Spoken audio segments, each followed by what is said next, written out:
today. Joining me is Florian Coupland, brewmaster, co-founder of Urban Chestnut Brewing.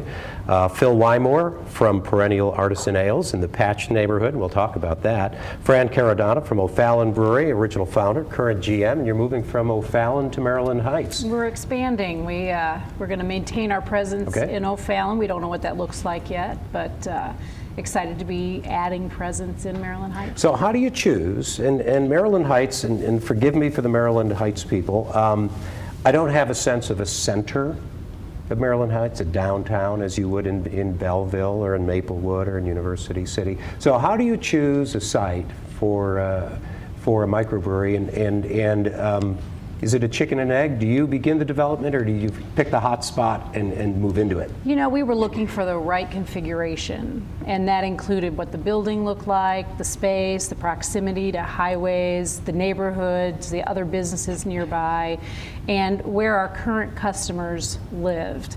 And trying to find, we have customers all over the area, St. Charles, St. Louis, the city, and we really looked for a central place so that we could be close to as many of our customers as possible. Mm-hmm. So. Florian, you're on excuse me, Washington Avenue. You've expanded or are expanding into the Grove, right on Manchester. As part of this, I'll call it a development trend, because I know it's a business trend. I know there's something else going on, but this is really about neighborhoods now. So I'll have to say, I lived in Munich for a while, where beer garden culture is very strong. It's really nice to see that come back, a place where people can come and have a drink, and it's not a tavern. It's definitely fun. I'm originally from outside of Munich, and growing up, my parents took us to beer gardens in the summer all the time, and it was kind of a coming together, having food and drinks and meeting friends, and looking at what St. Louis used to be. There's lots of pictures of people enjoying themselves in beer gardens from 100 years ago, and it's fun to be able to slightly bring that back. So how does that affect Phil or Florian or any of you? That creation or really transformation of a neighborhood when you bring in a microbrewery? I mean, it's not just a restaurant. I mean, it's a restaurant, but it's more than that. Yeah, I mean, it's really a cultural thing. You know, I'd say more than anything. You know, you mentioned bringing a bar into a neighborhood, the perception that creates, but. There's something that's very different about the craft brewing scene. It's. I assume that was true. Has there been opposition? People saying we don't want this? Not in our neighborhood. Not in yours, right? It was very welcome. We're not the types of establishments that stay open, until 3 a.m. and and there's bar fights and things like that. Mm-hmm. It's really more about people. That enjoy a sensory experience. They enjoy tasting different things. They enjoy variety. They enjoy some of the finer things in life, and that's what we try to produce on the level of beer. Now, you're in the Patch neighborhood, right? Far South St. Louis? Correct. Why there? I mean, that's not the first place I would think where we'd be going for, for a beer. Yeah, I mean, there's a number of factors. I think Fran touched on that as well. The building itself had to be a good fit for us in terms of manufacturing, and sort of a mixed model where we have a retail space as well, proximity to highway and things like that. And the neighborhood too didn't have a lot of walking traffic, and so, retail space is a little bit less expensive, which was good for us, as a startup company. But it's also exciting to connect with other business owners in our neighborhood and realize that we're contributing something and providing value and creating something in that space. Did it surprise you guys to find out that the professors researching this found out that microbreweries were a common factor? Not everywhere, but not an unusual thing to find a microbrewery in a rebounding neighborhood. Beer is a social beverage, and it kind of draws people in, and hopefully we bring people to neighborhoods, and from there kind of help grow and develop that neighborhood, and I think it's really fun to be part of that. Yeah, which comes first? Again, is it the neighborhood that you're looking for, or the building you're looking for, and you hope the neighborhood kind of follows around? It is building, because you have certain requirements for the building, but I mean, for us, we definitely looked at different neighborhoods and definitely made a choice to pick the Grove for our second location in Midtown here for the first one, specifically based on what else is going on and the development in those neighborhoods.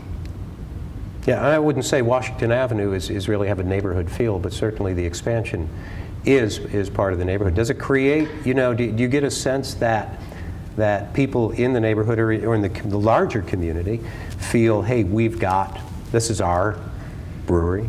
Absolutely. When we went to O'Fallon 14 years ago, the city, the government, the citizens rallied around and, have been so proud of the brewery, of the fact that O'Fallon has a brewery.